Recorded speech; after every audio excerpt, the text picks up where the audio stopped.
असम और असमिया लोगों के लिए अपने प्राण न्यौछावर करने वाले महान शहीदों की याद में आंसू दुमदुमा आंचलिक छात्र संस्था की ओर से एक रक्तदान शिविर आयोजित किया गया। इस कार्यक्रम में डॉक्टर प्रणव ज्योति डेका, डॉक्टर आसमा गाजनबी और दुमदुमा थाना के पुलिस निरीक्षक प्रांजल चेटिया मौजूद रहे। उन्होंने छात्र संगठन के इस कदम की जमकर सराहना की और कहा, ऐसी मुहिमें न सिर्फ इंसानियत को बचाती है बल्कि अनगिनत जिंदगियां भी। शिविर में 50 से ज्यादा आंसू सदस्य और कई स्थानीय लोगों ने भी रक्तदान किया।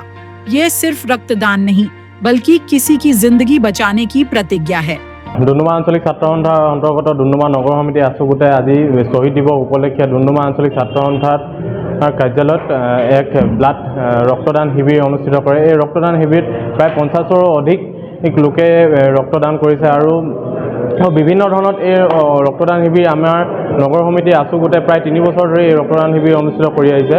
বিভিন্ন সময়ত আমাৰ ডুমডুমা অঞ্চলত যিহেতু এখনেই আমাৰ চিকিৎসা বিদ্যালয় চিকিৎসা আছে চিকিৎসালয় আছে, সেইবাবে বিভিন্ন সময়ত আমাক ইয়াত এক ব্লাড যেহেতু কেম্পৰ বা এনেকুৱা অনুষ্ঠিত হৈ থাকে আৰু ইয়াত এটা ব্লাড বেংকৰ যেহেতু অতিশয় জৰুৰী আছে, সেইবাবে আমাৰ নগৰ সমিতি আছুগুটে প্ৰায় 3 বছৰ ধৰি এই ৰক্তদান শিবিৰ অনুষ্ঠিত কৰি আহিছে।